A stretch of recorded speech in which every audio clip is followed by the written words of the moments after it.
नमस्कार, Suprabhatam, good morning, अस्सलाम वालेकुम। सीधे मुद्दे पे आते हैं। और लास्ट जो अपने चर्चा की थी वो कार्ल मार्क्स की चर्चा कर रहे थे और कार्ल मार्क्स में चर्चा कर रहे थे कि कार्ल मार्क्स के विचारों में एपिस्टेमोलॉजिकल ब्रेक मिलता है। ज्ञान मीमांसीय अंतराल के ऊपर चर्चा कर रहे थे और ज्ञान मीमांसीय अंतराल में मैंने ये कहा था कि ये शब्दावली है, ये लुई अल्थुजर कार्ल मार्क्स के विचारों के लिए प्रयुक्त करता है। एपिस्टेमोलॉजिकल ब्रेक, पहले इसकी चर्चा करते हैं और फिर मुद्दे को आगे बढ़ाते हैं।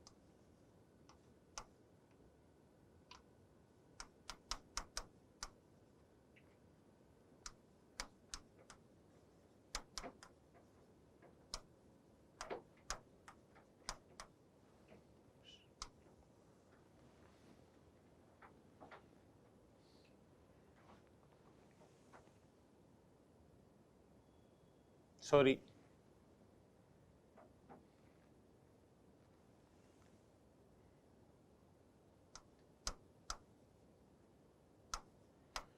एपिस्टेमोलॉजिकल ब्रेक, इट मीन्स ज्ञान मीमांसीय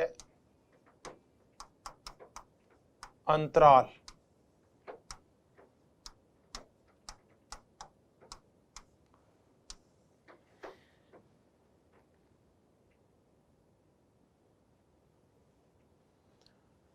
ये शब्दावली जो फ्रांसीसी नव मार्क्सवादी विचारक है लुई अल्थुजर,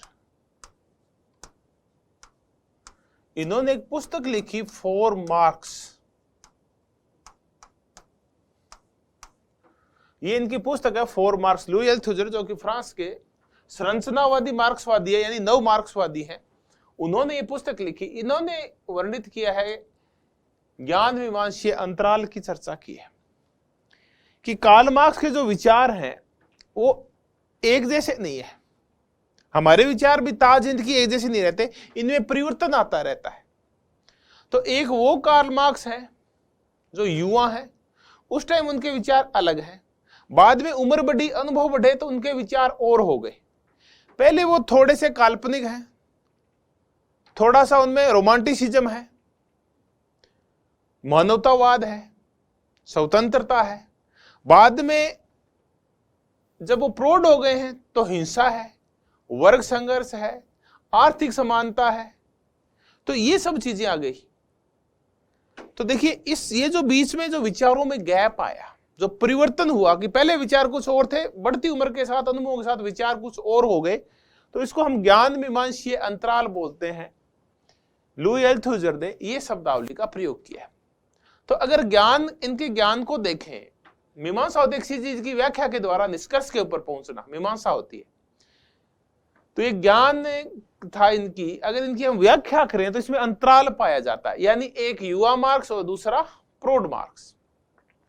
युवा मार्क्स के दर्शन हमें शुरू होते हैं मेनली पेरिस की पांडुलिपियों से, और प्रौढ़ मार्क्स है वो बिल्कुल मैच्योर हो जाता है। हालांकि 1848 के कम्युनिस्ट मैनिफेस्टो से वो शुरू हो जाता है, लेकिन दास कैपिटल में पूर्ण प्रौढ़ हो जाता है वो। ऐसी ही चर्चाएं लुई अल्थुजर नहीं करता। एक और विचारक है मैक्लेनन, वो भी कहते हैं कि एक युवा और प्रौढ़ मार्क्स है, इनके विचारों में अंतर दिखाई देता है। और मैंने कहा ये सारा मुद्दा विवाद तब पैदा हुआ जब 1832 में वो पांडुलिपियां सामने आई, पेरिस पांडुलिपियां, जो 1844 में लिखी गई थी। फिर वो पुस्तक के रूप में सामने आई, तो लोगों ने कार्ल मार्क्स का एक और चेहरा देखा, जो मानवता प्रेमी, स्वतंत्रता प्रेमी था, जो वर्ग संघर्ष की चर्चा नहीं करता। तो वो मैक्लेनन, लुई अल्थुजर इसकी भी चर्चा करते हैं। हालांकि रोमान ओरा भी चर्चा करते हैं। रोमान ओरा के अलावा डैनियल बेल भी यही कहते हैं, ऐसी चर्चाएं करते हैं। तो अपन इनकी चर्चा करते हैं। अपन ने सिर्फ लुई अल्थुजर और मैक्लेनन को याद रखें कि ये कहते हैं कि मेनली अगर सब भूल जाए तो लुई अल्थुजर को याद रखें कि ये जो कार्ल मार्क्स है, इसके विचार दो प्रकार के हैं, पहले अलग है फिर अलग है।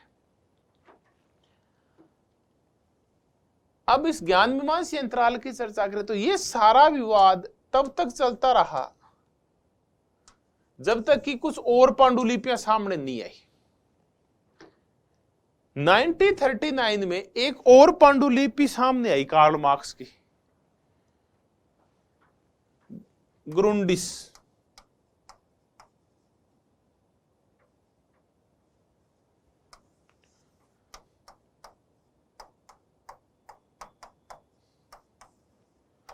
ये पांडुलिपि सामने आई।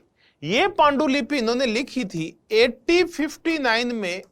इनकी एक पुस्तक आई थी, क्रिटिक ऑफ पॉलिटिकल इकोनॉमी। इस पुस्तक से पहले इन्होंने ये पांडुलिपि लिखी थी ग्रुंडिस वाली। और ये ग्रुंडिस वाली जो पांडुलिपि इन्होंने लिखी थी ये उस टाइम तो छपी नहीं। मैंने कहा ये पांडुलिपि है। ये बाद में ये पांडुलिपि इस नाम से सामने आई और पुस्तक के रूप में छपी 1939 में। तो ये जो ज्ञान मीमांसा अंतराल पाया जाता है युवा मार्क्स और प्रोड मार्क्स के अंदर, इसके विचारों में जो अंतर पाया जाता है, ये क्रिटिक ऑफ पॉलिटिकल इकोनॉमी, इससे पहले जो ग्रुंडिस लिखी गई, ये इन दोनों को जोड़ती है, युवा मार्क्स को और प्रोड मार्क्स को। यानी इन दोनों कृतियों में, इनकी जो कृति ग्रुंडिस है और दूसरी क्रिटिक ऑफ पॉलिटिकल इकोनॉमी है, इन दोनों में दोनों प्रकार के मार्क्स, दोनों मार्क्स दिखाई देता है। एक वो मार्क्स जो युवा है, एक वो मार्क्स जो प्रोड है। इसमें दोनों ही प्रकार का कार्ल मार्क्स दिखाई देता है। तो फिर कौन सी पुस्तकों में अकेला युवा दिखाई देता है? तो वो पेरिस की पांडुलिपियां, आर्थिक और दार्शनिक पांडुलिपियां। फिर किस एक में सिर्फ प्रोड दिखाई देता है? तो वो दास कैपिटल। लुई अल्थुजर कहते हैं कि कार्ल मार्क्स अगर समझना है तो आपको दास कैपिटल पढ़नी चाहिए, क्योंकि लुई अल्थुजर दास कैपिटल वाले कार्ल मार्क्स को पसंद करता है, जो कि प्रोड है, मैच्योर है, वैज्ञानिक समाजवाद जिसमें पूर्ण रूप में प्रकट हुआ है। तो लुई अल्थुजर तो दास कैपिटल वाले को पसंद करता है।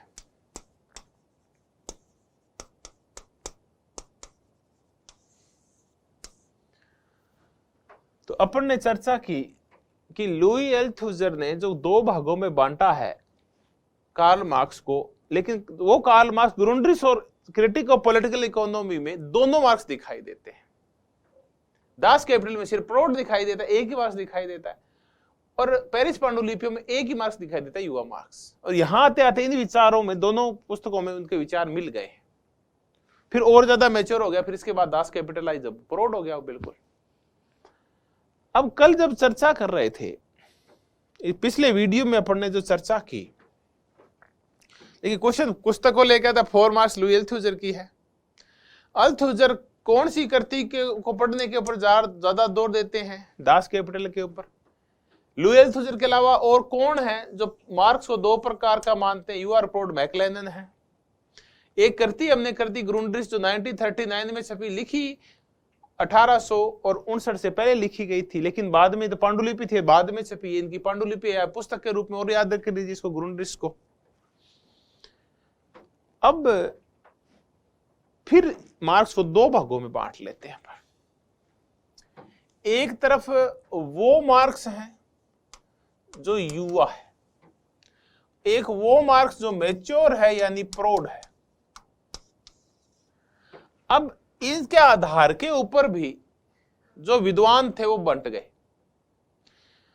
जो प्रोड मार्क्स को मानते हैं उनको अपन ऑर्थोडॉक्स मार्क्सवादी बोलते हैं। यानी आप हिंदी में सिंपल शब्दों में समझना चाहें तो उनको हम कहते हैं परंपरागत मार्क्सवादी। अब ये परंपरागत मार्क्सवादी कौन है और ये क्या मानते हैं? देखिए, परंपरागत मार्क्सवादी वो हैं जो कार्ल मार्क्स के विचारों को, प्रोड मार्क्स के विचारों को ग्रहण करते हैं, और इनका जो पूरा बल है वो आर्थिक नियतिवाद के ऊपर है। इनका जो पूरा बल है वो वर्ग संघर्ष के ऊपर है। इनका जो पूरा बल है वो क्रांति के ऊपर है। इनका जो पूरा बल है वो सर्वहारा के अधिनायकवाद के ऊपर है।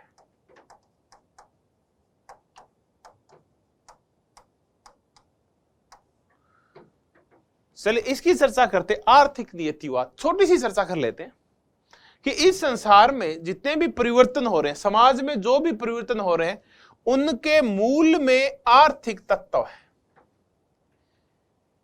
देखिए, नियति होता है भाग्य। हर चीज का भाग्य जो निर्धारित करते हैं वो आर्थिक तत्व करते हैं, यानी मूल तत्व नींव है वो आर्थिक चीजें हैं। जिसके पास धन है वो राज करता है, और जिसके पास धन नहीं है वो राज नहीं करता, वो शोषित होता रहता है। तो एक तरफ शोषक होता है, एक तरफ शोषित होता है। तो चाहे राज्य हो, चाहे सरकार हो, चाहे धर्म हो, चाहे कानून हो, कुछ भी हो, ये आर्थिक तत्वों के पीछे पीछे चलती है। तो समाज में परिवर्तन है वो आर्थिक तत्वों की वजह से होता है। यानी बिल्कुल समझ लीजिए कि धन की वजह से बदलाव आते हैं। जिसके पास धन होता है, राज्य, सरकार वगैरह, उसी की होती है। तो हर चीज का भाग्य है वो आर्थिक तत्व निर्धारित करते हैं, भौतिक तत्व निर्धारित करते हैं, जड़ तत्व निर्धारित करते हैं। तो यह आर्थिक नियतिवाद है। वर्ग संघर्ष, क्रांति, सर्वहारा का अधिनायकवाद, इस सब को मानते हैं वो है परंपरागत मार्क्सवादी। अब ये जो परंपरागत मार्क्सवादी है कौन? परंपरागत मार्क्सवादियों में है प्लेखानोव, परंपरागत मार्क्सवादियों में है लेनिन, व्लादिमीर लेनिन। देखिए, ये दोनों के दोनों, प्लेखानोव और लेनिन, दोनों रूस के थे, लेकिन दोनों के विचार आपस में मिलते नहीं थे। प्लेखानोव था वो मेनसेविक का नेता था, अभी चर्चा कर लेंगे। और जो लेनिन था वो बोल्शेविक का नेता था।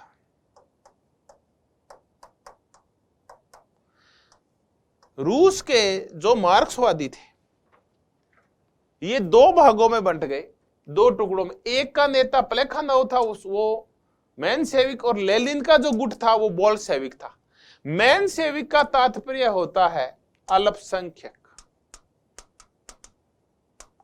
और बोल्शेविक का तात्पर्य होता है बहुसंख्यक।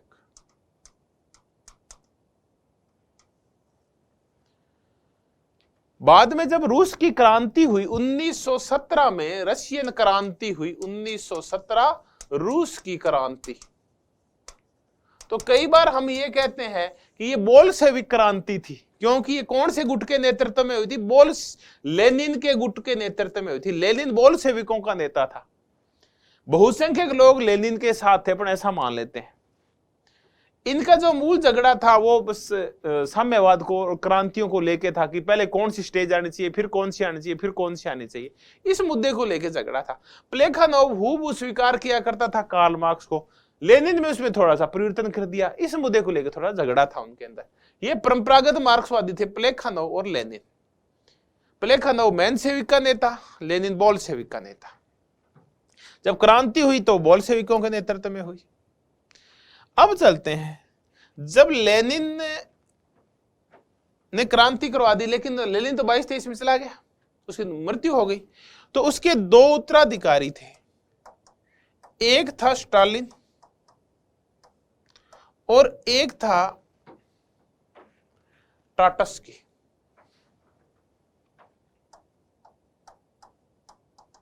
लियोन ट्राटस्की, ये दो उत्तराधिकारी थे। लेनिन के मरने के बाद सत्ता आई स्टालिन के हाथ में, और लियोन ट्राटस्की को फिर देश छोड़ना पड़ा। बाद में स्टालिन ने लियोन ट्राटस्की को मरवा दिया। तो प्लेखानोव, लेनिन, स्टालिन, लियोन ट्राटस्की। फिर एक जर्मनी का विचारक है कार्ल काटस्की। देखिए, अजीब से नाम है, कार्ल काटस्की। फिर एक विचारक है, विचारिका है वो पोलैंड की, रोजा लग्जमबर्ग।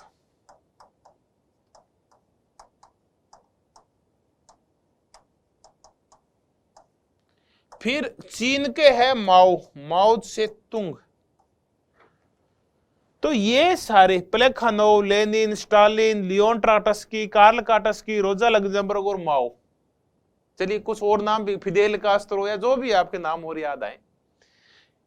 ये मूलतः है परंपरागत मार्क्सवादी है, जो प्रोड मार्क्स को मानते हैं, क्रांति वाले मार्क्स को मानते हैं, वर्ग संघर्ष वाले कार्ल मार्क्स को मानते हैं। उसके विचारों को फॉलो करते हैं, ये सारे ये वाले मार्क्सवादी हैं। तो एक बार इनका नाम देखें दोबारा, प्लेखानोव, लेनिन, स्टालिन, लियोन ट्राटस्की, कार्ल काटस्की, रोजा लग्जमबर्ग, ये औरत है पोलैंड की, और माओ त्से तुंग, ये चीन के थे। अब चलते हैं कि ये तो थे परंपरागत मार्क्सवादी। बाद में जब यूएसएसआर में स्टालिन का राज आ गया, सोवियत संघ का राष्ट्रपति जब स्टालिन बन गया मुखिया, तो उसके बाद जो सर्वहारा की तानाशाही थी, सर्वहारा की ये तानाशाही व्यक्तिगत तानाशाही में बदल गई। यानी मजदूरों का राज था वो स्टालिन का राज हो गया। अब मजदूर महत्वपूर्ण नहीं हुए, बल्कि यूएसएसआर में स्टालिन महत्वपूर्ण हो गया, सोवियत संघ में स्टालिन महत्वपूर्ण हो गया। और तब तक कार्ल मार्क्स उगे हुए काफी टाइम भी हो गया था। तो यह कहा जाने लगा कि मार्क्सवाद का तात्पर्य होता है तानाशाही, क्योंकि स्टालिन तो तानाशाही लाया है, व्यक्तिगत तानाशाही ले आया।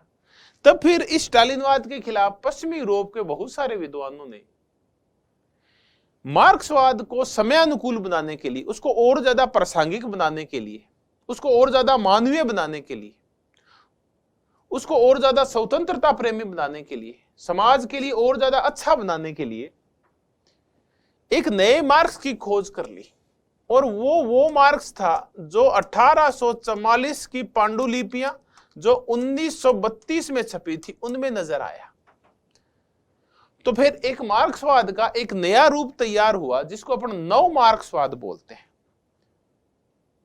ये परंपरागत मार्क्सवाद है, और युवा मार्क्सवाद को जो मानने वाले हैं उनको अपन नव मार्क्सवादी बोलते हैं,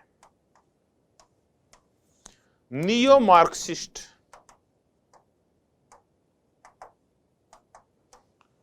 ये नियो मार्क्सिस्ट है, नव मार्क्सवादी। अब इनकी चर्चा करते हैं, ये कौन है और किसको मानते हैं, इसकी चर्चा करते हैं।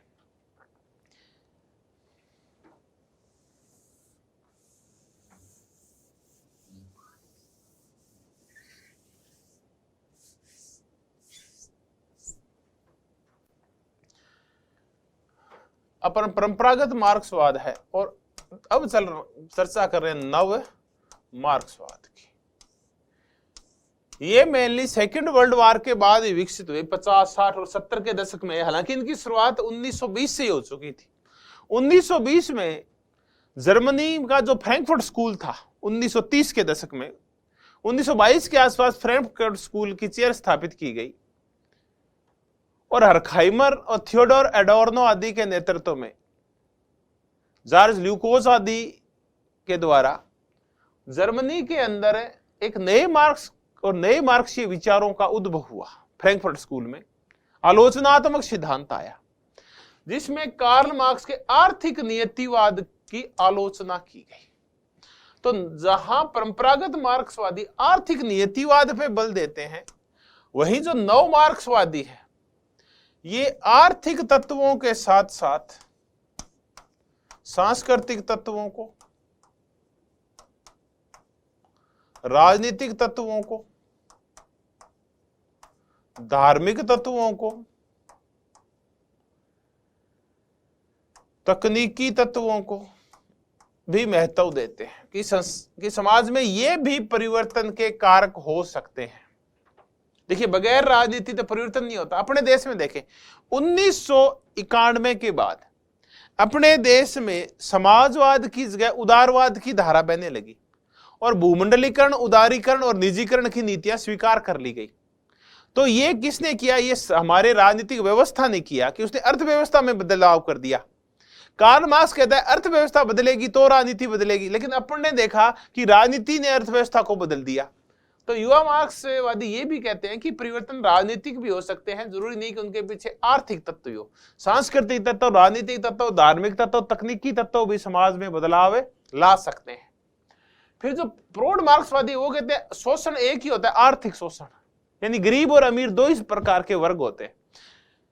नव मार्क्सवादी कहते हैं शोषण बहुत प्रकार का होता है। देखिए, एक औरत है वो भी करोड़पति, एक पुरुष है वो भी करोड़पति, दोनों पति पत्नी है, दोनों के पास खूब संपत्ति, अपना अपना व्यवसाय करते हैं, फिर भी वो पुरुष उस महिला का घरेलू शोषण करता है। तो देखिए, ये तो आर्थिक शोषण नहीं है, ये तो लैंगिक शोषण है।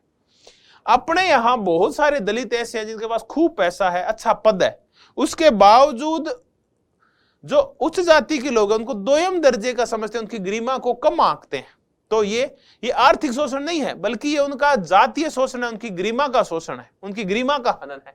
तो नव मार्क्सवादी कहते हैं शोषण सिर्फ आर्थिक नहीं होते, बल्कि शोषण बहुत प्रकार के होते हैं। तो ये समस्त प्रकार के शोषण का नव मार्क्सवादी विरोध करते हैं। आर्थिक को तो मानते और तत्वों को भी स्वीकार करते हैं। ये वर्ग संघर्ष की बजाय वर्ग सहयोग पे बल देते हैं, और ये कहते हैं कि क्रांति की बजाय लोकतांत्रिक तरीका ज्यादा अच्छा है। तो ये अधिकारों के ऊपर, लोकतांत्रिक तरीकों के ऊपर बल देते हैं। तो ये सर्वहारा के अधिनायक की वाद की बजाय लोकतंत्र के ऊपर ज्यादा बल देते हैं नव मार्क्सवादी। अब अपन ये करें कि नव मार्क्सवादी है कौन कौन। तो देखिए, नव मार्क्सवादी वैसे तो बहुत प्रकार के हैं, लेकिन ये अलग अलग स्कूलों के हैं। एक नव मार्क्सवादी हैं जिनको हम आलोचनात्मक मार्क्सवादी बोलते हैं। ये बहुत सारे प्रकार है नव मार्क्सवाद के। एक है आलोचनात्मक मार्क्सवाद। ये वो हैं जो जर्मनी के फ्रैंकफर्ट स्कूल से निकले हुए हैं, यहां के प्रोफेसर्स हैं, फ्रैंकफर्ट स्कूल जर्मनी के। अब इनमें जो है वो मुखिया कौन कौन है, ये है आपके अर्खाइमर है, थियोडोर एडोर्नो है, हेबरमास है,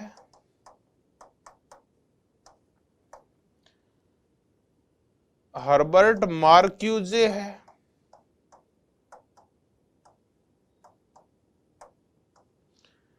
और इनमें एक व्यक्ति और है, जॉर्ज ल्यूकोच है।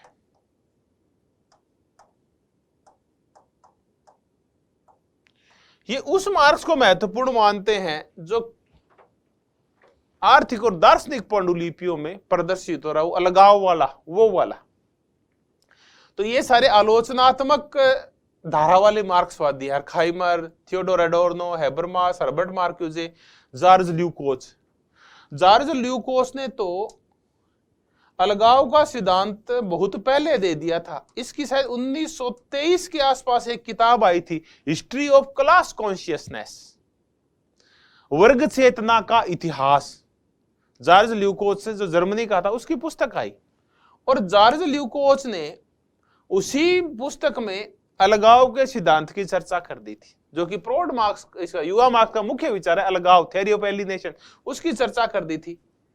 जबकि कार्ल मार्क्स की पांडुलिपि तो बहुत बाद में आई, 1932 में आई, सबके सामने आई दुनिया के, उससे पहले तो संदूक में बंद थी वो। तो जॉर्ज ल्यूकोच ने उससे पहले अलगाव की चर्चा शुरू कर दी थी। तो ये फ्रैंकफर्ट स्कूल के अर्खाइमर, Theodore Habermas, Herbert Marcuse, Georg ल्यूकोच। अब ये जो नव मार्क्सवादी हैं, ये और भी हैं। एक फ्रांस का है लुई अल्थुजर, उसको अपन संरचनात्मक मार्क्सवादी बोलते हैं, संरचनात्मक मार्क्सवादी।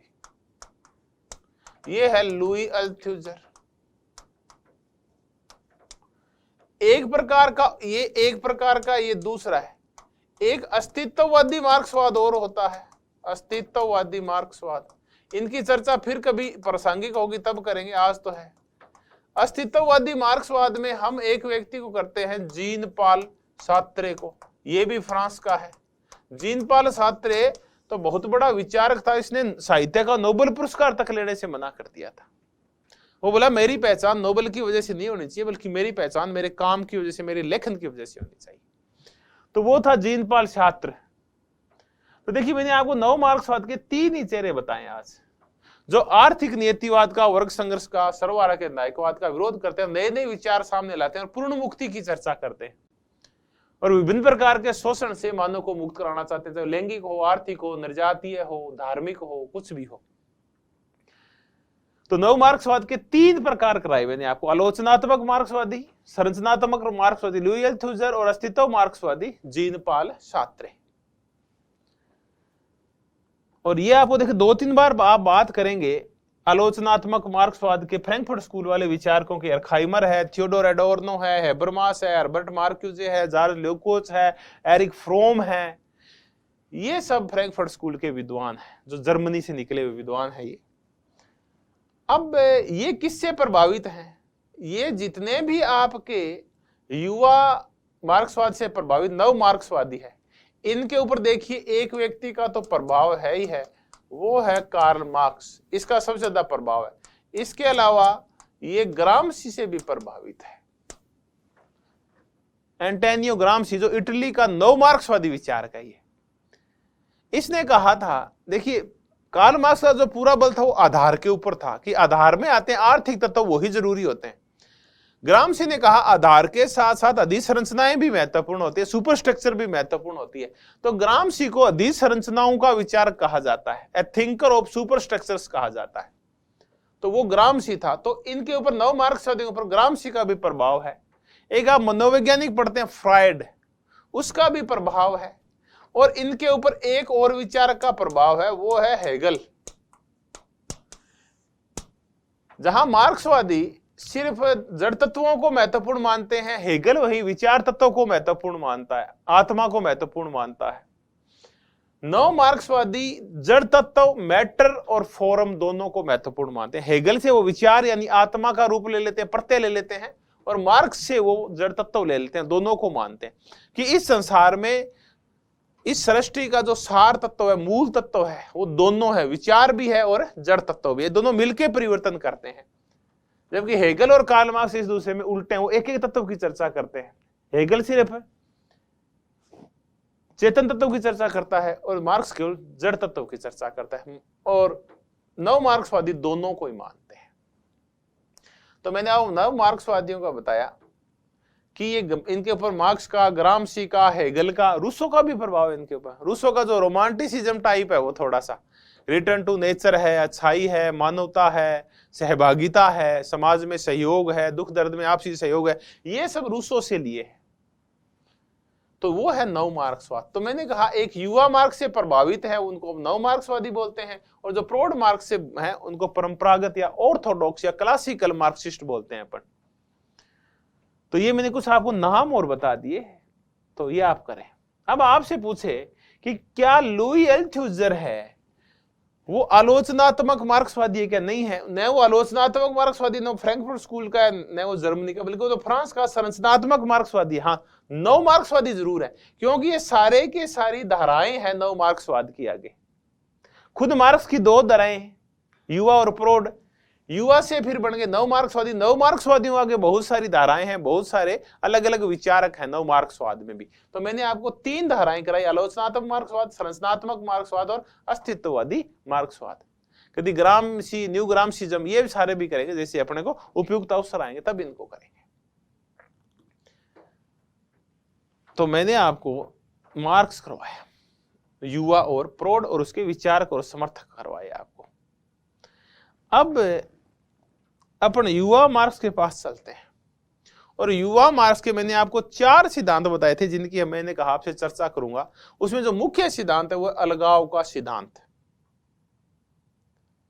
Theory of alienation. तो इस अलगाव के सिद्धांत को करते हैं, ये युवा मार्क्स का विचार है। तो आज अपना जो टॉपिक है वो है अलगाव का सिद्धांत।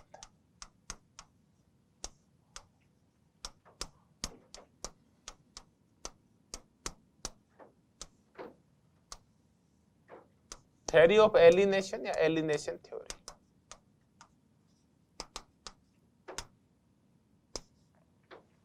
अलगाव, एलिनेशन। अलगाव को आप परायापन भी कह सकते हैं। और ये अलगाव, एलिनेशन की थ्योरी है, ये हेगल से ली हुई है। आप में से कई हीगल बोलते हैं, कई हेगल बोलते हैं, आपकी जो इच्छा वो बोलो, HEGEL, क्योंकि विचार तो बदलने वाले नहीं, विचारक भी बदलने वाला नहीं है। ही और हे से कुछ ज्यादा फर्क नहीं पड़ेगा, हेगल बोल देते हैं, हीगल बोल देते हैं, आपकी जो इच्छा हो। तो मैंने एक क्वेश्चन तैयार हुआ कि जो अलगाव या आप देख परायापन, अलगाव, एक ही शब्द इंग्लिश में कर लेते हैं, एलिनेशन थ्योरी, एलिनेशन।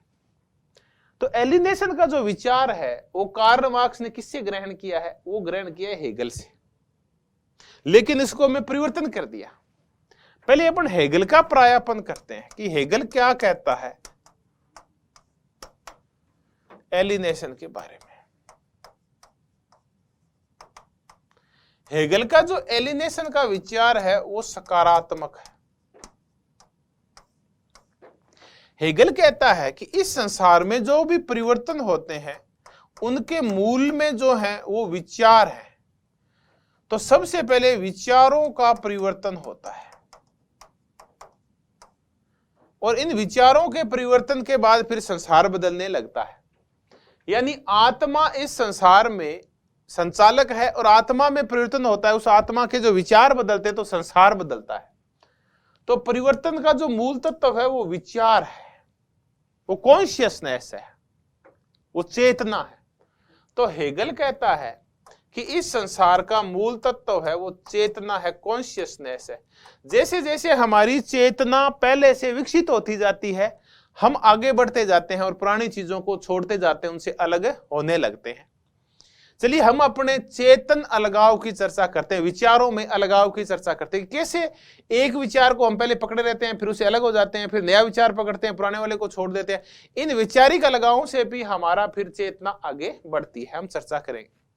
देखिए जब अपन बच्चे थे तब हमारा विचार ये था कि इस संसार में अगर सबसे अच्छी कोई औरत है तो वो हमारी माँ है, ठीक है। हम उस विचार को, इस हमारी ये चेतना थी, हमारे अंदर ये विचार था कि माँ इस संसार की सबसे अच्छी औरत है। फिर आप युवा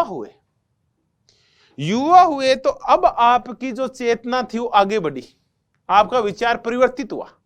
आपने कहा नहीं, मां के अलावा एक स्त्री और है जो बहुत अच्छी है, वो है मेरी पत्नी। तो देखिए आप में विचारिक परिवर्तन हुआ, आपके विचारों में अलगाव आ गया। पहले विचार कुछ और था, अब विचार अलग हो गया। आप पुराने विचार को छोड़ के आगे बढ़ गए हैं, मां को छोड़ के आप पत्नी की तरफ आ गए। सिंपल तरीके से समझा रहा हूं मैं आप। फिर आप थोड़े और बड़े हुए तो नया विचार पैदा हुआ, नई चेतना आई। क्योंकि कोई भी हमारी चेतना हमेशा सर्वोच्च स्तर के ऊपर बढ़ती जाती है। हेगल का यह कहना है विचार अलग होते जाते हैं, कभी भी हमारे विचार स्थायी नहीं होते, हमारे स्वप्न स्थायी नहीं होते। वैसे प्रकृति में कुछ भी स्थायी नहीं है, समाज में कुछ भी स्थायी नहीं है। परिवर्तन इस सृष्टि का शाश्वत नियम है, वो तो होगा। तो अब आपका एक विचार बदला, अब आपको पहले मां के विचार से अलग हुए, फिर आप थोड़े समय पत्नी के विचार से अलग हो जाते हैं, फिर आपको अपने पुत्र अच्छे लगने लगते हैं और उन पुत्रों के पौत्र अच्छे लगने, पुत्र और पौत्रों का मोह पैदा होता है। फिर अब आपको वो अच्छे लगने लगते हैं, आपको वो पूरा कुटुंब सा बन गया, वो अच्छा लगने लगता है। फिर जैसे जैसे आप और वृद्धि करते हैं तब आपका और मानसिक विचार विकास होता है, पुराने विचार से आप अलग हो जाते हैं, नया विचार ग्रहण करते हैं और फिर इस पूरे समाज को, इन अपने सब भाई बंधुओं को पूरी बिना किसी भेदभाव के आप सबको अपना मानने लगते हैं। तो देखिए आप अंत में जो सर्वोच्च स्थिति के ऊपर पहुंचे, आपके विचार सर्वोच्च हो गए हैं। जो मां से शुरू हुए थे अब समस्त मानव समाज से प्रेम करने लगे हैं। आप बढ़ती उम्र के साथ, बढ़ते अच्छे विचारों के साथ, अपनी प्रौढ़ता के साथ और अपने चेतना में विकास के साथ आप अब संपूर्ण मानवता से प्रेम करते हैं। तो ये जो एलिनेशन है ये बड़ा जरूरी होता है परिवर्तन के लिए, गति के लिए और आगे बढ़ने के लिए, सर्वोच्च स्तर के ऊपर जाने के लिए। अगर आप पुराने विचारों से चिपटे रहते हैं, उनसे अलग नहीं होते हैं, तो इस संसार में कोई परिवर्तन नहीं होगा। हेगल कहता है भारत और चीन है ना, ये अच्छे देश नहीं है, क्योंकि यहाँ हजारों साल तक चेतना का कोई विकास नहीं होता। लोग पुराने विचारों से ही चिपके रहते हैं, उनसे अलग नहीं होते। तो संसार कैसे आगे बढ़ता है? तो ये कहता है कि पहले परिवार बना, हेगल कहता है। फिर परिवार से आदमी संतुष्ट नहीं हुआ, उसके विचार और ज्यादा अलग प्रकार के पैदा हुए, परिवार का विचार अलग हुआ और फिर ये सिविल सोसाइटी में आया, एक समुदाय टाइप बना लिया और फिर इसने क्या किया, एक नेशन स्टेट बना लिया, एक देश बना लिया।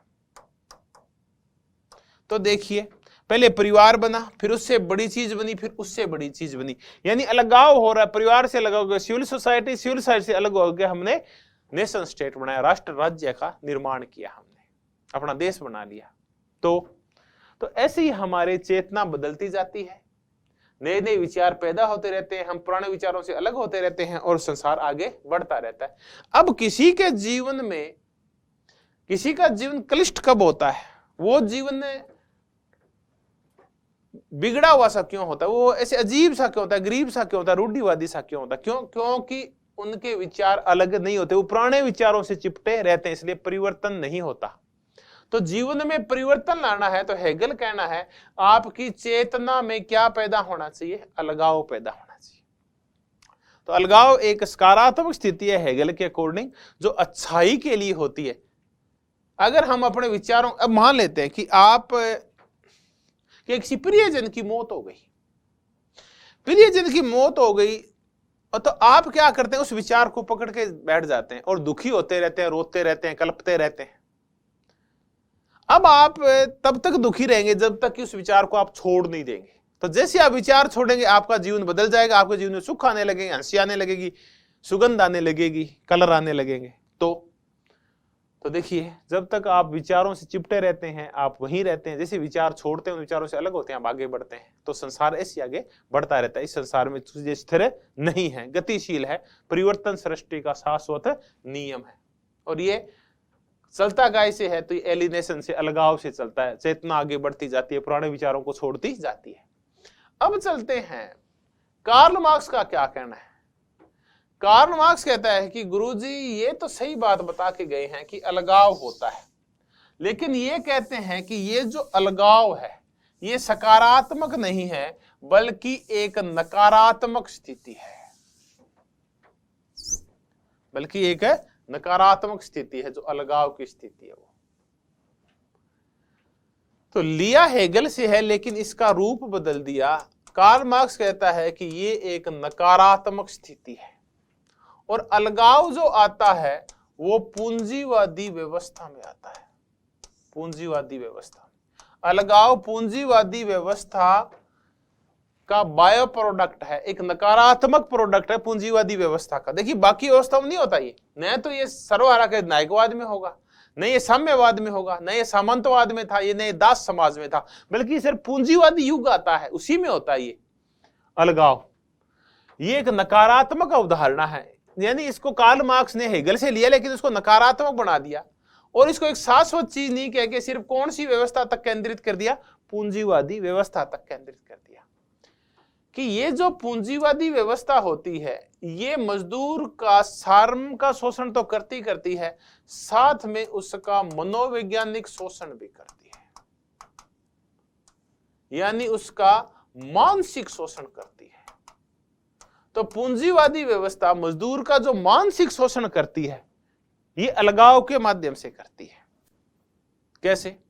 वो कहती है कि एक पूंजीवादी व्यवस्था में जो पूंजीपति होता है, यानी जो बुर्जुआ होता है, पूंजीपति को अपन बुर्जुआ बोल लेते हैं, ये बुर्जुआ सारे कार्य लाभ के लिए करता है। तो बुर्जुआ ज्यादा से ज्यादा लाभ कमाने के लिए करता क्या है, ज्यादा से ज्यादा उत्पादन के ऊपर बल देता है, और इस उत्पादन से और ज्यादा लाभ कमाने के लिए वो क्या करता है, अपने श्रमिकों का शोषण करता है।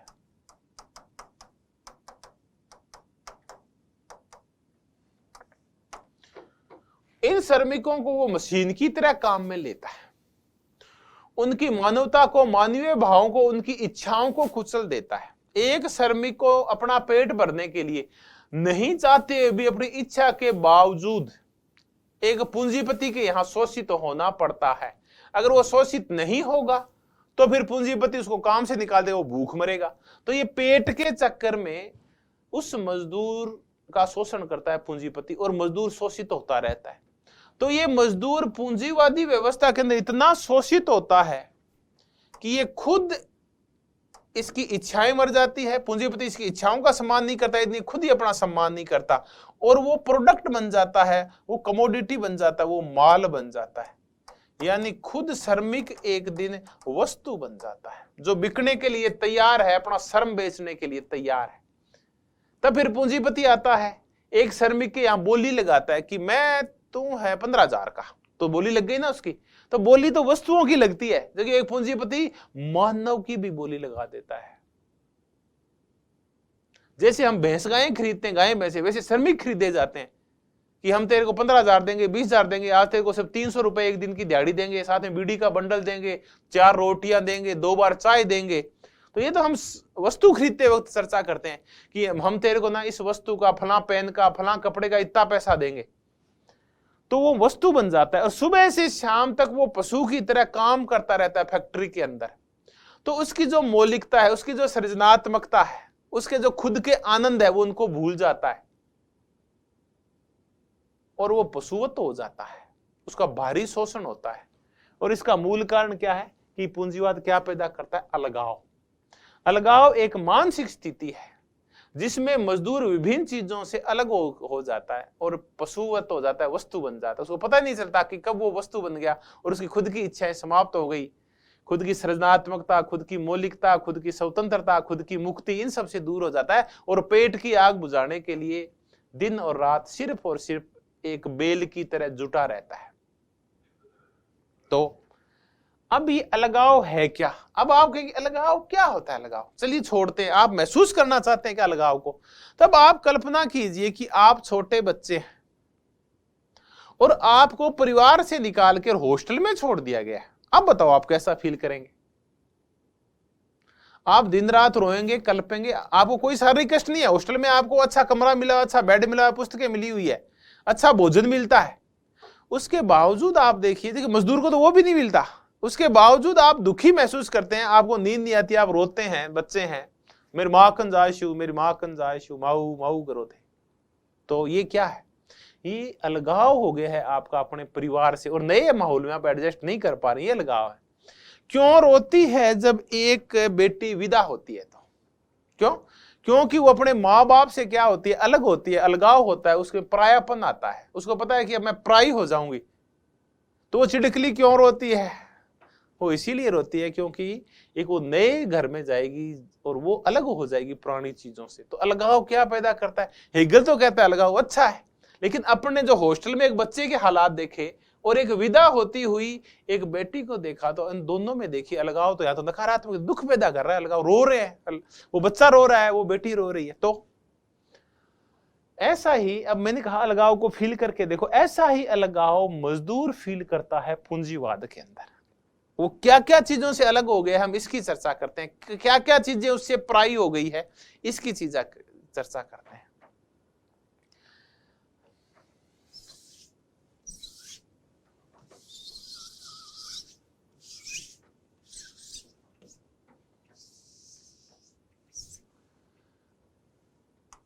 क्या क्या चीजें अलग हुई?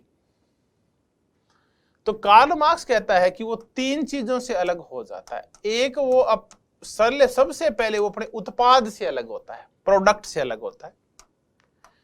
फिर वो प्रकृति से अलग होता है, नेचर से अलग होता है। फिर वो अपने समाज से अलग होता है, यानी अपने सहचरों से, साथियों से अलग होता है। और अंत में वो स्वयं से अलग हो जाता है, स्वयं से अलग।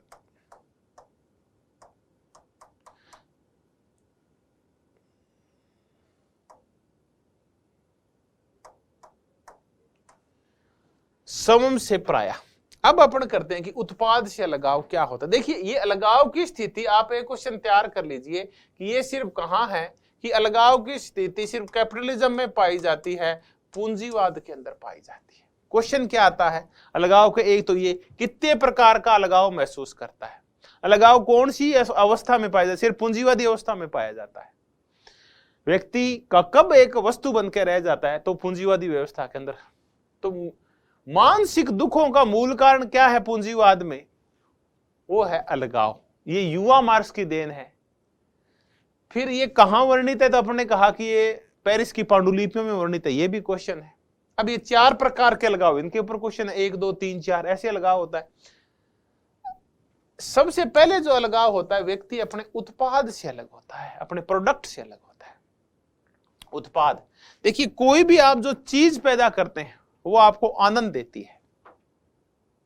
उत्पादन एक मूल गतिविधि है और हम सब किसी न किसी चीज का उत्पादन करते हैं। देखिए, आप कोई भी चित्र बनाते हैं, वो आपका प्रोडक्ट है, तो आपको बड़ा आनंद आता है। कितना खुश होता है किसान जब उसके ना गेहूं का खेत में गेहूं का ढेर लगा होता है, बाजरी का ढेर लगा होता है, कितना खुश होता है वो प्रोडक्शन करके। कितना खुश होता है एक टेलर जब एक सुंदर सा कोट सीलता है। कितना खुश होता है एक सुथार, एक कारपेंटर जो एक बढ़िया सा एक गेट बनाता है, या बढ़िया सी कोई लकड़ी की कारीगरी करके और कोई चीज तैयार करता है, कोई खिलौना तैयार करता है। तो बड़ा कितना खुश होता है लोहार जो बच्चों के लिए लोहे का एक छोटा सा ट्रैक्टर बना देता है, बच्चे उस पर खेलते हैं, गुर्र गुर्र करते हैं, कितना आनंद आता होगा उस लोहार को। कितना आनंद आता है जब आप कोई कवि हैं और कविता पाठ कर रहे हैं और कितने लोग सुन रहे हैं आपको, वो कविता कितना आनंद देती है, वो पुस्तकें जिनको लोग पढ़ते हैं आपकी प्रशंसा करते हैं कितना आनंद देती है। मुझे भी कई बार फोन आता है कि आपकी पुस्तक बड़ी अच्छा लगा, तो मुझे भी आनंद आता है कि वो प्रोडक्ट है। तो उत्पाद आनंद देता है, लेकिन पूंजीवाद में ऐसा नहीं होता। पूंजीवाद से जो पहले की अवस्थाएं हैं उनमें क्या होता है, और या बाद की अवस्थाएं आएगी पूंजीवाद को छोड़ के, उन अवस्थाओं में एक ही व्यक्ति पूरे उत्पाद को अलग करता है, पैदा करता है। अपन सामंतवाद में चलते हैं। सामंतवाद में गिल्ड सिस्टम था।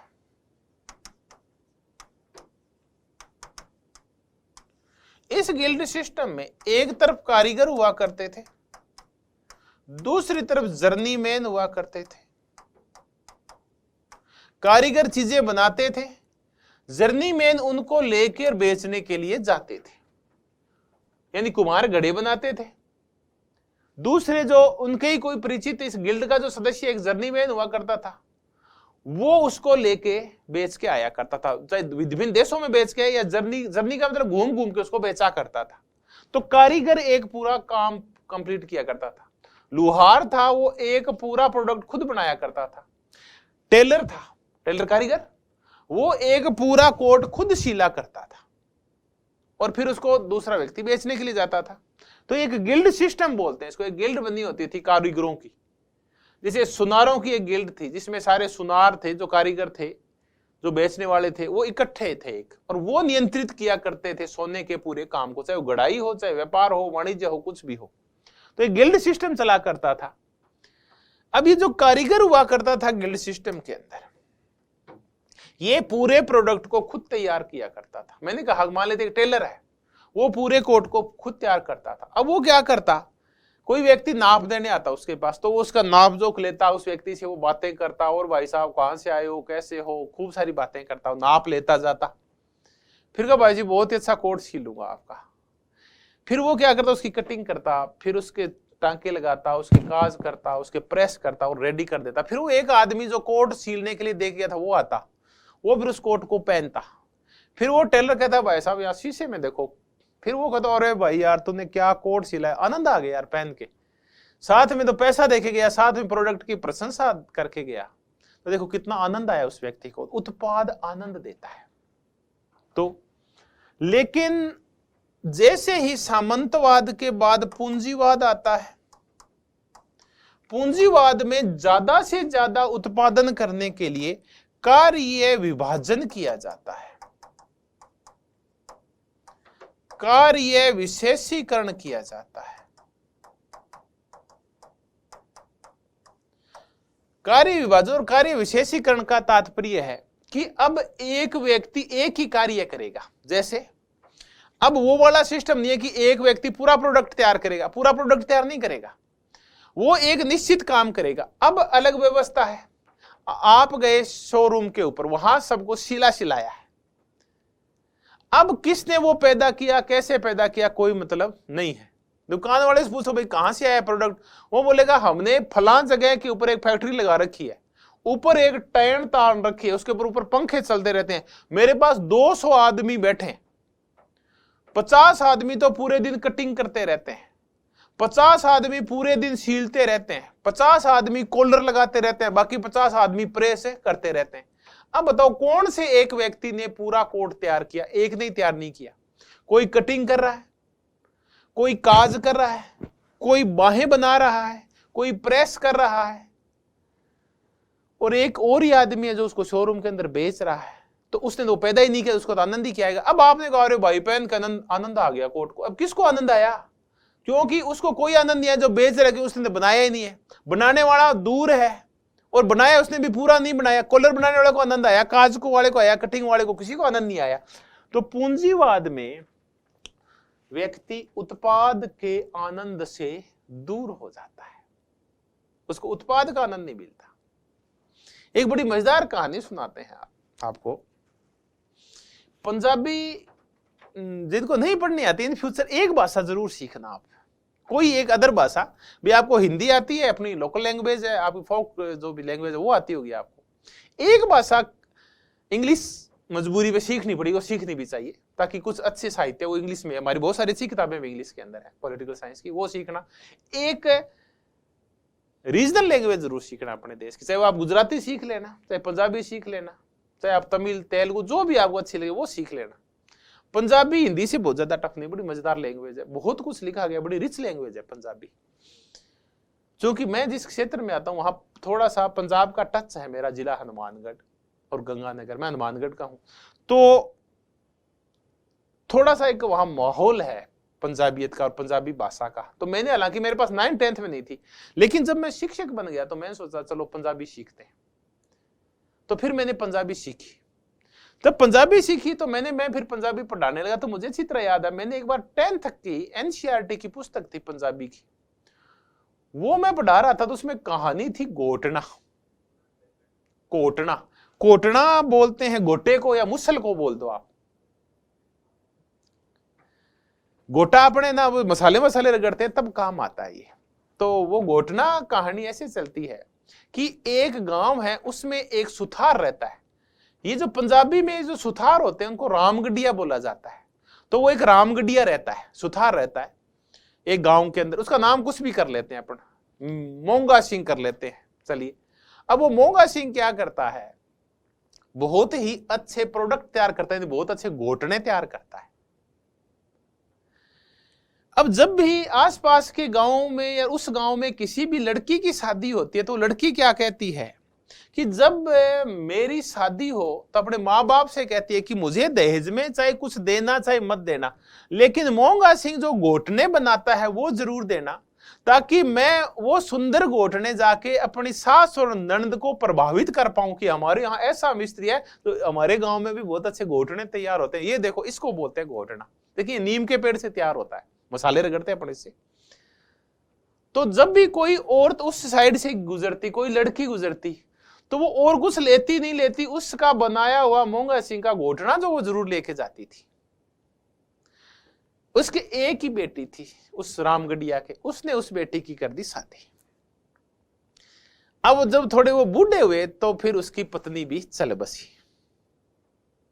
पत्नी चल बसी तो मोंगा सिंह जी, वो रामगढ़िया अकेला रह गया, वो सुथार अकेला रह गया। तो उसकी बेटी अपने पति से बोली कि अब मेरे पिताजी हैं, मैं इस बार गांव गई थी तो मेरे पिताजी ना वो बड़े दुखी से रहते हैं, शायद उनको ना मां की याद आती है, तो क्यों न अपन उनको मेरे पास यहां ले आए, मेरे पिताजी मेरे पास आ जाए। तो उस लड़की का पति बोला कि इससे अच्छा आइडिया हो ही नहीं सकता, क्योंकि मेरे पास है लकड़ी का कारखाना, अगर वो यहां आ जाएंगे तो वो चूंकि सुथार रहे हुए हैं, उनका लकड़ी का काम किया हुआ, तो मेरे भी कुछ सहायता हो जाएगी। तो वो दोनों जाके अपने, वो व्यक्ति अपने ससुर को ले आता है, उस रामगढ़िया को ले आता है। अब वो रामगढ़िया चलते चलते दुखी हो जाता है, क्योंकि उस फैक्ट्री में कार्य विशेषीकरण हो रखा है, उसका कोई ज्यादा काम नहीं है। वो दुखी हो जाता है, तो उसका दामाद सोचता है कि इस बुढ़े को पत्नी की याद आ रही है, तो वो कहता है चलो आपका दुख दूर करते हैं, वो थोड़ी सी सोमरस दे देता है, यानी शराब पिला देता है, ताकि बुढ़े का गम गलत हो जाए, दुख थोड़े से दूर हो जाए। अब वो शाम को दोनों बैठ लेते हैं, बातें कर लेते हैं, गम गलत कर लेते हैं। एक दिन बारिश हो रही है और बूढ़े का मूड बिल्कुल उखड़ा हुआ है, उदास सा है, बैठा है, बाहर बारिश हो रही है, ठंड का टाइम है, सुबह सुबह हुई है, कोई 9-10 बजे का टाइम है, अजीब सा ऐसे गिजा गिजा सा माहौल है, सर्दी का दिन है। बूढ़ा सुबह सुबह बैठा है रजाई ओढ़ के और बिल्कुल उदास है। तो उसके दामाद ने सोचा कि आज इनका सुबह सुबह मूड ऑफ हो गया है, तो इनका मूड बनाया जाए। तो वो 100 रुपए देता है कि ससुर जी आप जाओ और मूड सही करने वाली चीज ले आओ। तो बूढ़ा निकलता है और बाहर जाता है छतरी लेके। 15 मिनट हो गई, 20 मिनट हो गई, आधा घंटा हो गया, घंटा हो गया, बूढ़ा वापिस नहीं आया। दामाद ने ये सोचा कि बारिश का टाइम होगा, कहीं रुक गए होंगे, बारिश तेज हो गई होगी। लेकिन थोड़े समय बाद खटखट की आवाज आती है, लगभग घंटे भर बाद। अब घंटे भर बाद आवाज आती है तो वो सोचता है कि ससुर जी आ गए हैं, सोमरस लाए हैं, गेट खोलने के लिए जाता है वो। लेकिन वो गेट खोलता है तो उसको वो आदमी दिखाई नहीं देता, उसका ससुर। तो फिर ये देखता है खटखट की आवाज कहां से आ रही है, तो वो अपने कारखाने की तरफ देखता है। वो कारखाना खाली कारखाना है, वहां कुछ भी नहीं है। वो बूढ़ा आदमी कहीं नहीं गया, वो कारखाने में गया था, शराब की दुकान पे ही नहीं गया। और वो उसने क्या कर रखा है, एक लकड़ी ले रखी है मोटी सी, और उस बसोले से, ये जो सुथार अपना वो रखते हैं इक्विपमेंट, उससे ना उसकी छांग रहा है, उसको सही कर रहा है, और उसको गोटे का रूप दे रहा है, उसको मुसल का रूप दे रहा है। और बैठा बैठा साथ में तो रो रहा है और साथ में वो घोटने बना रहा है। अब ये क्या है? वो बूढ़ा क्यों रो रहा था? वो बूढ़ा खुशी में रो रहा था क्योंकि उत्पाद पैदा करने में आनंद आता है, कोई एक प्रोडक्ट बनाने में बड़ा आनंद आता है। वो दुखी क्यों होता था? वो दुखी इसलिए होता था क्योंकि उसके दामाद ने उसको उसके मूल काम से अलग कर दिया था। उसको वो घोटने नहीं बनाने देता था उसको, क्योंकि उसकी फैक्ट्री में तो कुर्सियां पता नहीं क्या क्या बना करती थी। तो मैंने कहा कि जैसे ही पूंजीवाद आता है, कार्य विभाजन और विशेषीकरण हो जाता है, तो उत्पाद के आनंद से अलग हो जाता है मजदूर। अच्छा, आप छोटे बच्चे थे, आपको अपनी माँ और बाप के प्रेम का जो आनंद था उसे अलग कर दिया गया तो आप दुखी हो गए। तो उत्पाद का आनंद है उसे अलग कर दिया गया, पराया कर दिया गया, उसका एलिनेशन कर दिया गया। कार्ल मार्क्स ये बोलता है पूंजीवाद के अंतर्गत। आगे और चर्चा करते हैं।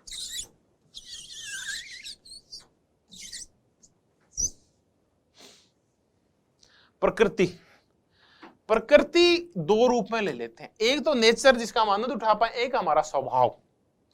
कि पूंजीवाद में व्यक्ति प्रकृति से भी अलग हो जाता है। चलो एक साधारण प्रकृति की चर्चा करते हैं, रिटर्न टू नेचर, रूसो की साइड चलते हैं। कि एक मजदूर की इच्छा है कि सुबह सुबह बारिश हो रही है, सावन का महीना है, तो क्यों न आज इस बारिश में नहाया जाए, पेड़ पौधों को देखा जाए, खिले हुए फूलों को देखा जाए, चिड़ियों की चहचहाट सुनी जाए, समुद्र तट के ऊपर जाके घूमा जाए, या जो अगर दोरिये ठंडे हो गए हैं, रेत के दोरे, तो उन पे नंगे पांव चला जाए। बच्चों को पत्नी को साथ लिए चलते हैं, उस चीजों का आनंद उठाते हैं, फिर घर आएंगे, पकोड़े बनाएंगे, अच्छा भोजन बनाएंगे, खाएंगे, गुलगुले खाएंगे, ठीक है।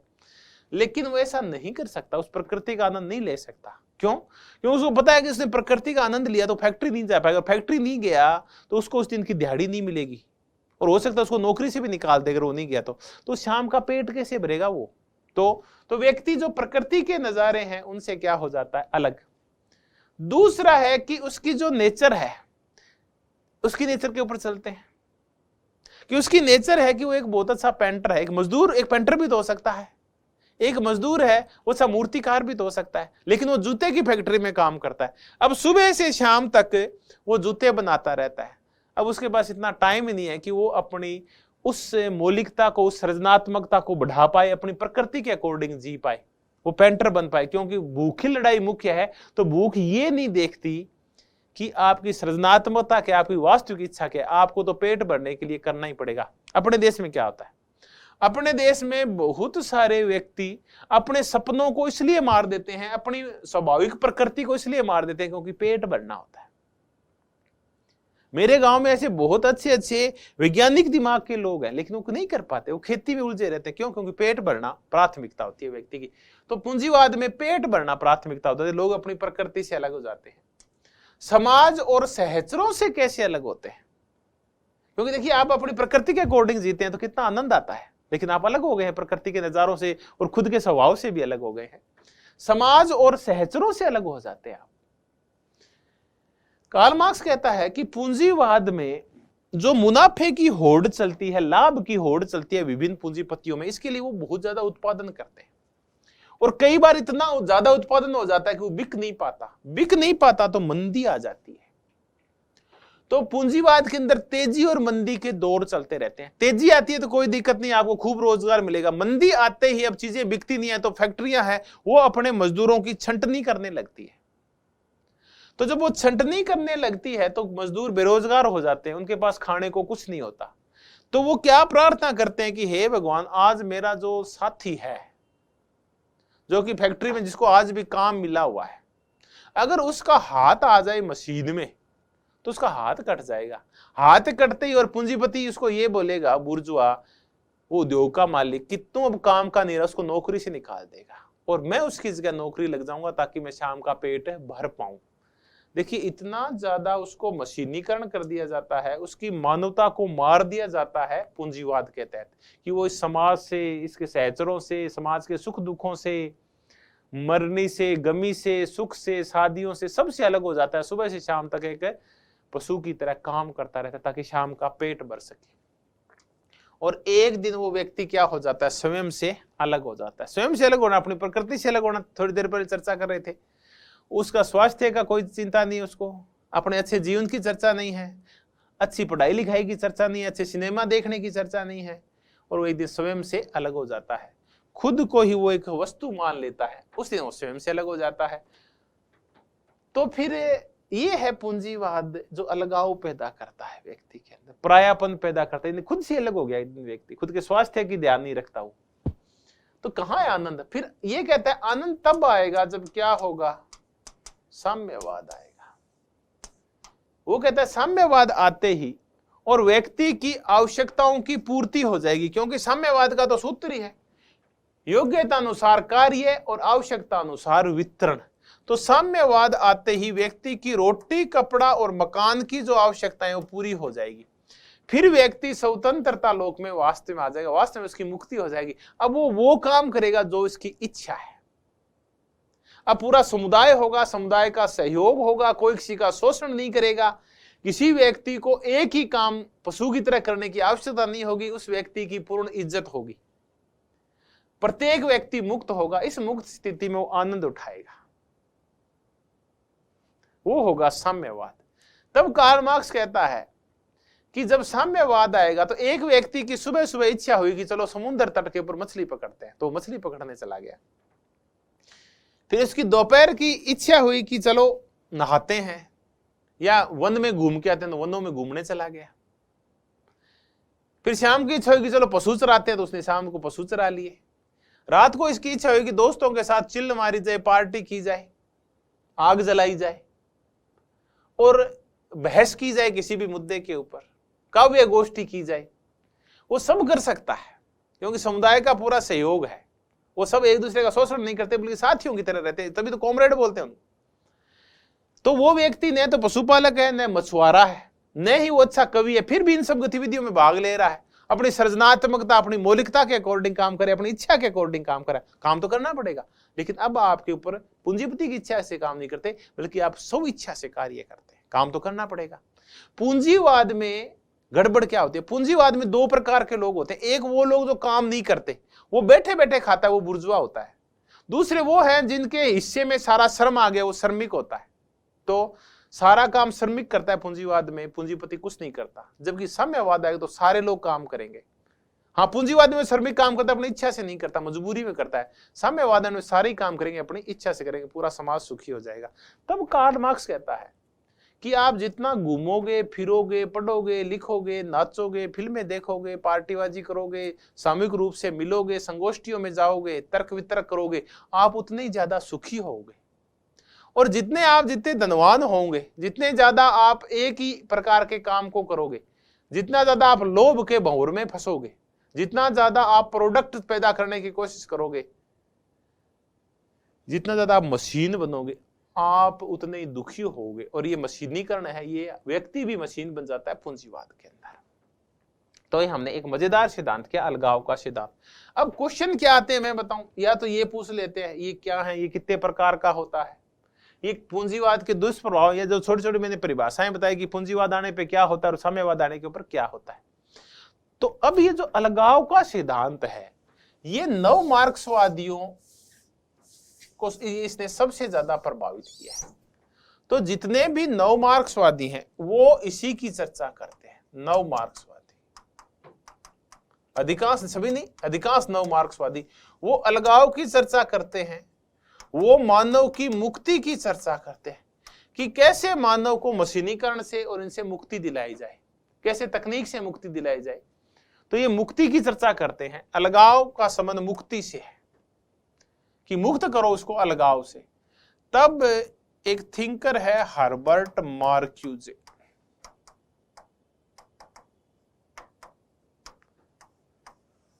इनकी बड़ी, हर्बर्ट मार्क्यूजे आलोचनात्मक सिद्धांत शास्त्र या फ्रैंकफर्ट स्कूल के हैं। हर्बर्ट मार्क्यूजे फ्रैंकफर्ट स्कूल जो जर्मनी में है, हर्बर्ट मार्क्यूजे की एक पुस्तक है one dimensional man.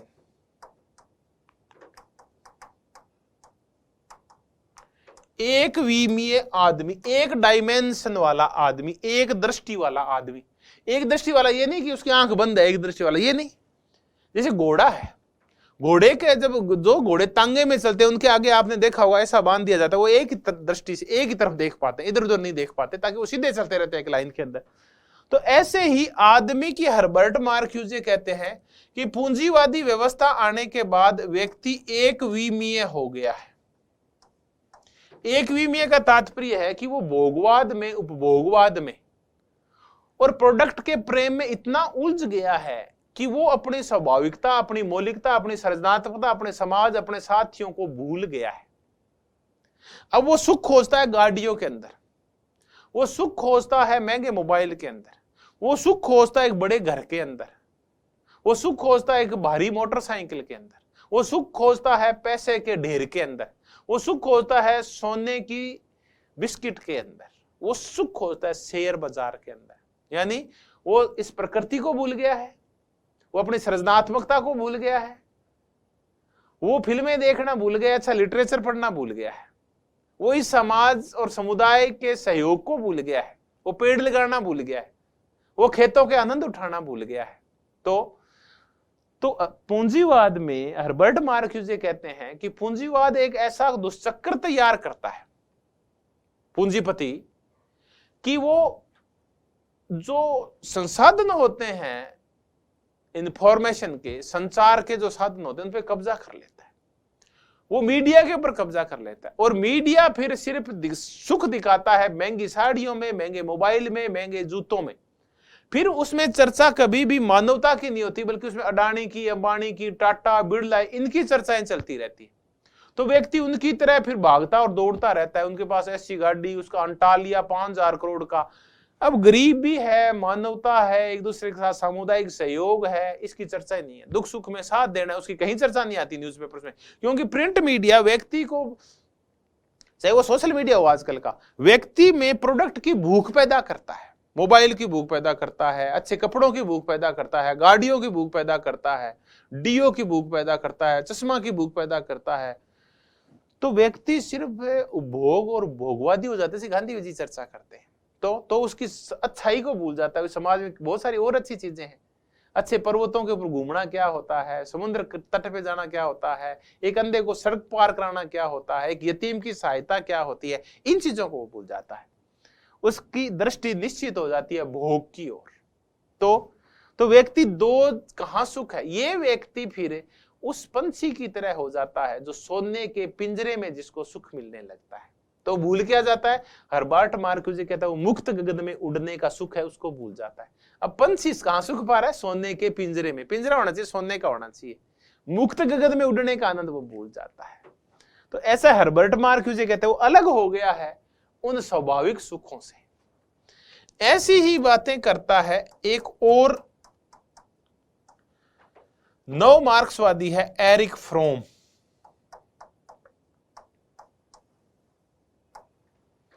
Eric from की एक पुस्तक है एस्केप फ्रॉम फ्रीडम, स्वतंत्रता से पलायन।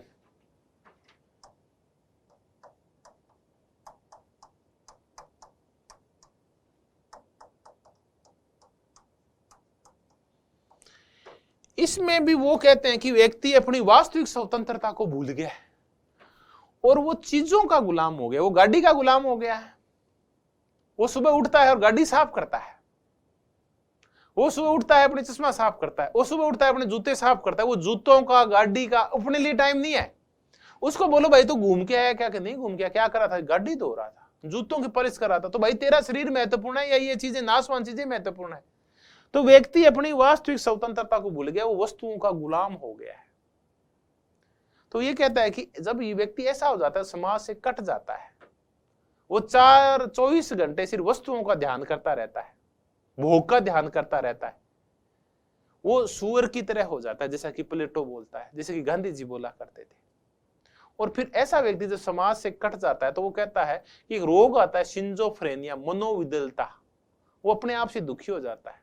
ये बहुत सारे बच्चे आप आने वाले समय में देखना इस मोबाइल की लत की वजह से ऐसे हो जाएंगे कि समाज से कट जाएंगे, और बहुत सारे बच्चे फिर आत्महत्या करने लगेंगे क्योंकि समाज में एडजस्ट ही नहीं हो पाएंगे। ये अपने कमरा और मोबाइल एक वर्चुअल लाइफ जीते हैं। ये वर्चुअल जो लाइफ होती है कि आपका वास्तव में आपके माँ बाप हैं, बहन बेटी है घर के अंदर, वो दिखाई नहीं दे रही आपको अपने दोस्त दिखाई नहीं दे रहे, आपको वो दोस्त दिखाई दे रहे। अच्छा मेरे इतने लाइक आ गए, मेरे 5000 दोस्त हैं सोशल मीडिया के ऊपर, मेरे फॉलोवर्स हैं। अब वो फॉलोअर्स दिखाई तो देते नहीं, आपको सुख दुख में कोई सहयोग नहीं करता, कोई भोजन करवाने नहीं आता, आप बीमार हो गए कोई देखने नहीं आता, आप उस घर वाले देखते उनकी तरफ आप ध्यान ही नहीं दे रहे, तो व्यक्ति शिंजोफ्रेनिया का शिकार हो जाए, मनोविदलता का शिकार हो जाता है, एरिक फ्रोम का ये कहना है। ऐसी चर्चाएं फिर जीन पाल सात्रे बोलते हैं कि व्यक्ति गोभी का फूल नहीं है बल्कि उसको मुक्त हो जाना चाहिए। तो जीन पाल सात्रे भी अलगाव से मुक्ति की चर्चा करते हैं, एरिक फ्रोम भी चर्चा कर रहा है, हर्बर्ट मार्क्यूजे भी चर्चा कर रहा है, और मैंने कहा ये सब के सब नव मार्क्सवादी हैं जो युवा मार्क्स से प्रभावित हैं, उसके अलगाव के सिद्धांत से प्रभावित है। अलगाव के सिद्धांत के बाद अपन आगे चलते हैं और करते हैं। मैंने कहा 4-5 ऐसे वो जो सूत्र हैं वो कार्ल मार्क्स के हैं। फिर एक है वस्तुओं की जड़ पूजा या जड़ वस्तुओं की पूजा।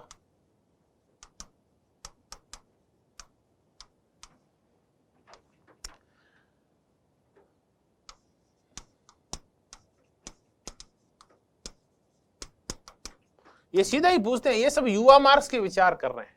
अलगाव का सिद्धांत, जड़ वस्तुओं की पूजा, दूसरा सिद्धांत कर रहे हैं अलगाव के बाद। एक और करेंगे अपन प्रैक्सिस की अवधारणा। ये बड़ी मजेदार अवधारणा है। तो अलगाव का सिद्धांत है, स्वतंत्रता की संकल्पना है, जड़ वस्तुओं की पूजा है। चलिए जड़ वस्तुओं की पूजा, फेटिसिज्म ऑफ कमोडिटीज, पहले इसकी चर्चा करते हैं। कार्ल मार्क्स कहता है कि जब पूंजीवाद होता है तो मानव महत्वपूर्ण नहीं हो जाता बल्कि वस्तुएं महत्वपूर्ण हो जाती है, कमोडिटीज महत्वपूर्ण हो जाती है, माल महत्वपूर्ण हो जाता है। तो मानव और मानव के संबंधों के ऊपर माल ज्यादा हावी हो जाता है। आप व्यापारी हैं तो आप उन्हीं चीज से संबंध रखेंगे जो आपको कोई माल बेचता है, माल खरीदता है, तो आपका प्रेम सिर्फ स्वार्थ के ऊपर निर्भर हो जाता है। आप उससे ज्यादा प्रेम करने लगते हैं जो आपसे माल खरीदता है। खुद व्यक्ति भी कमोडिटी हो जाता है, मजदूर तो कमोडिटी हो ही जाता है, मजदूर बेचने लायक वस्तु बन जाता है, वो अपना श्रम बेचता रहता है। तो पूंजीवादी व्यवस्था में मानव की पूजा नहीं होती बल्कि पूजा होती है वस्तुओं की। आप कहते हैं वस्तुओं की पूजा कैसे, कहां होती है वस्तुओं की पूजा? आप देखो, जिस दिन दीपावली आती है आप काय की पूजा करते हो? दीपावली के दिन शाम को आप सोना रख लेते हैं थाली में, चांदी रख लेते हो, आप कुछ कागज के नोट रख लेते हो, चांदी का सिक्का रख लेते हो, उनकी पूजा करते हैं अपन। आप ही नहीं, मैं भी उनमें शामिल हूं, अपन उनकी पूजा करते हैं। तो अपन जड़ वस्तुओं की पूजा कर रहे हैं। और उस दिन अपन किसी गरीब के पास नहीं गए, किसी बीमार के पास गए, किसी मजबूर के पास जाके उसको नहीं अच्छा खिलाया पिलाया, उन जड़ वस्तुओं की पूजा कर रहे हैं। तो पूंजीवाद में मानव का महत्व नहीं होता, पूंजीवाद में महत्व होता है जड़ वस्तु का।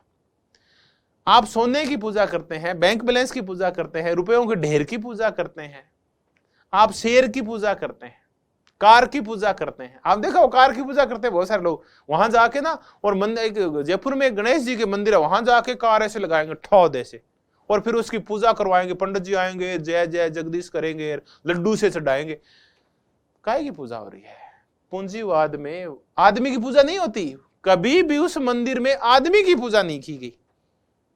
जबकि विवेकानंद कहा करता था कि मैं उन मूर्खों को बता देना चाहता हूं कि भगवान कहां रहता है, भगवान रहता है मानव के अंदर। तो हम तो कार की पूजा कर रहे हैं, मोटरसाइकिल की पूजा कर रहे हैं। चलिए आपकी जो इच्छा है कीजिए। तो पूंजीवाद में जड़ वस्तुओं की पूजा होती है। यहां व्यक्ति के चरित्र की, व्यक्ति की गरिमा की, व्यक्ति की मौलिकता की, सृजनात्मकता की, अच्छाई की, सद्गुणों की नहीं होती पूजा, बल्कि पूजा होती है वस्तुओं की। अगर आप तभी मान्य होंगे, आपकी गरिमा तभी होगी जब आप कोई महत्वपूर्ण चीज पैदा कर रहे हैं। तो इसमें लुहार की पूजा नहीं होती, बल्कि इसमें सुनार की पूजा होती है पूंजीवाद के अंदर, क्योंकि वो क्या वस्तु पैदा कर रहा है इससे वो पहचाना जाएगा। वो खुद क्या है इससे पहचाना नहीं जाएगा। सुनार झूठा है, खोट मिलाता है, मान लेते हैं, और एक तरफ लुहार है जो शुद्ध काम कर रहा है और खूब पसीना बहा रहा है। कोई नहीं पूछेगा लुहार को, सुनार को पूछेंगे, क्योंकि उसके पास जो वस्तु जो पैदा कर रहा है वो बहुत महंगी है। तो सुनार पूजा जाता है। पूंजीवाद के अंदर वस्तुओं की जड़ पूजा होती है, जड़ वस्तुओं की पूजा की जाती है। अब सबसे मजेदार चीज है प्रैक्सिस की अवधारणा। देखिए, कार्ल मार्क्स की एक कृति है थीसिस ऑन फायरबाख।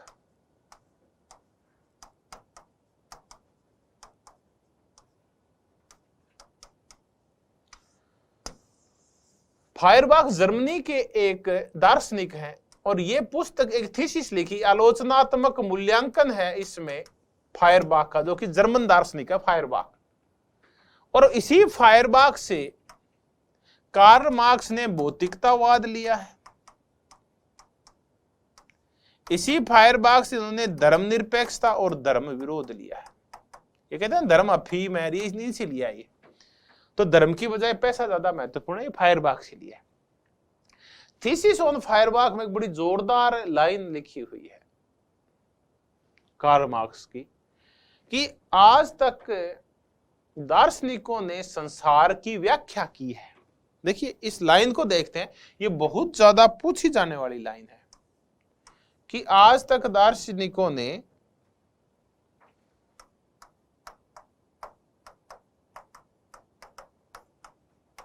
संसार की व्याख्या की है।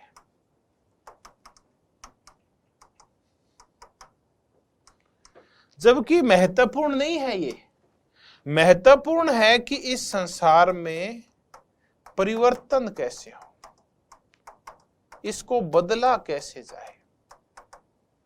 देखिए, फिर चलते हैं इस, ये बहुत ही महत्वपूर्ण कोटेशन है और सीधा ही पूछते हैं कहां लिखी हुई है। ये थीसिस ऑन फायरबाख में लिखी हुई है कि आज तक दार्शनिकों ने इस संसार की व्याख्या की है, जबकि आवश्यक ही जरूरत इस बात की है कि इस संसार को बदला कैसे जाए। तो व्याख्या की बजाय महत्वपूर्ण है वो परिवर्तन है। बिल्कुल सिंपल शब्दों में समझते हैं कि एक तरफ सिद्धांत है, एक तरफ व्यवहार है। महत्वपूर्ण क्या है? तो कार्ल मार्क्स कहते हैं कि व्यवहार महत्वपूर्ण है, सिद्धांत तो कोई बना लेता है। तो कार्ल मार्क्स कहते हैं कि सिद्धांत और व्यवहार दोनों ही जरूरी हैं, लेकिन अकेले सिद्धांत महत्वपूर्ण नहीं है। महत्वपूर्ण है कि सिद्धांत वही अच्छे होते हैं जिन्हें व्यवहार में ढाला जा सके। एक होती है कथनी और एक होती है करनी। तो कथनी और करनी जब दोनों साथ चलती है तब बनता है प्रैक्सिस की अवधारणा, यानी सिद्धांतों को व्यवहार में ढालना। तब हन्ना अरेंट बोलती है, सीधे चर्चा करने, हन्ना अरेंट कहती है कि प्लेटो था, उसने सिर्फ व्याख्या की, अरस्तु ने उनको लागू करके दिखाया। तो प्लेटो सिर्फ दार्शनिक था, उसने सिर्फ दर्शन की व्याख्या की है, कैसे आत्मा होती है, कैसे परमात्मा होता है, कैसे तीन सद्गुण होते हैं, कैसे न्याय आता है, और फिर कल्पना सी कर दी दार्शनिक राजा की, सद्गुणों की, अच्छाई की, जबकि व्यवहार में उसको लागू नहीं किया जा सकता। तो सिद्धांत वो ही अच्छे होते हैं जिन्हें व्यवहार में लागू किया जा सके। यही अवधारणा है प्रैक्सिस की अवधारणा। खुद ये जो प्रैक्सिस शब्द है, ये ग्रीक शब्द है, यूनानी भाषा का शब्द है, और ये देन है अरस्तु की। अरस्तु बोला ज्ञान तीन प्रकार का होता है। एक में हम सिद्धांत का निर्माण करते हैं, जैसे धर्म है, एथिक, ये आपकी फिलोसॉफी वगैरह में, दर्शन के अंदर हम सिद्धांत निर्माण करते हैं। एक होता है प्रोडक्ट करना, प्रोडक्शन करना, तो सिद्धांतों का निर्माण करना, कोई चीज पैदा करना। और एक होता है प्रैक्सिस, सिद्धांत को व्यवहार में ढालना। तो जो राजनीति है वो है सिद्धांत को व्यवहार में ढालना।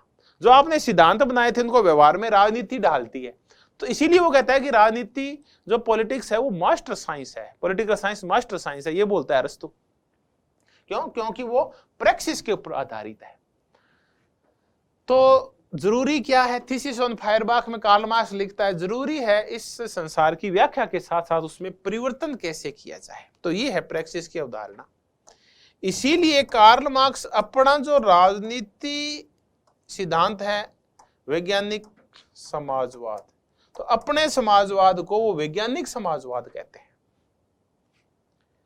जबकि अपन से पहले जितने भी उनके समाजवादी हो गए हैं उनको वो काल्पनिक समाजवादी बोलते हैं, चाहे वो सेंट साइमन है, चाहे ब्लाकी है, चाहे चार्ल्स फूरियर है, वो कहते हैं कि ये काल्पनिक समाजवादी है।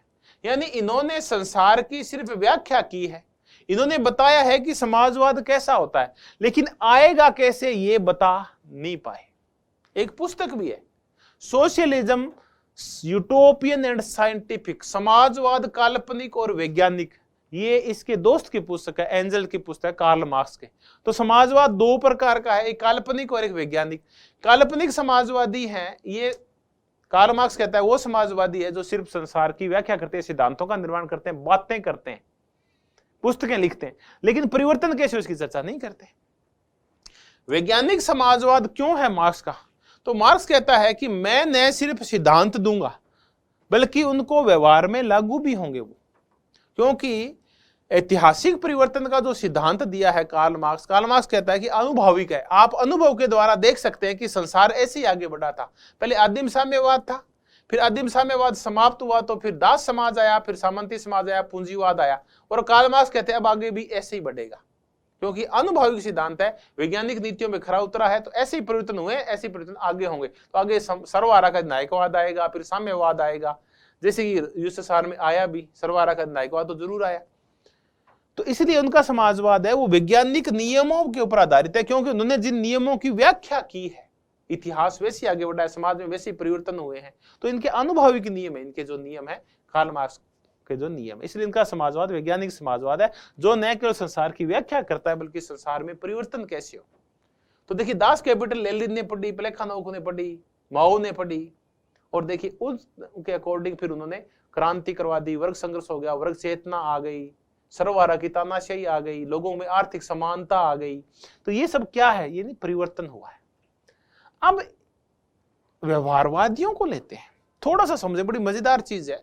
प्रैक्सिस की अवधारणा अरस्तु की है, प्रैक्सिस की अवधारणा कार्ल मार्क्स की है, प्रैक्सिस की अवधारणा जीन पॉल सार्त्रे की है, प्रैक्सिस की अवधारणा ग्रामशी की है।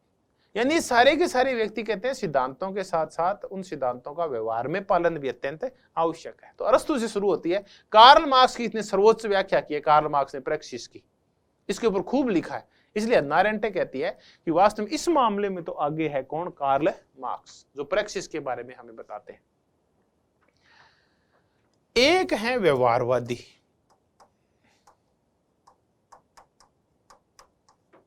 बिहेवियरिस्ट जिनको बोलते हैं।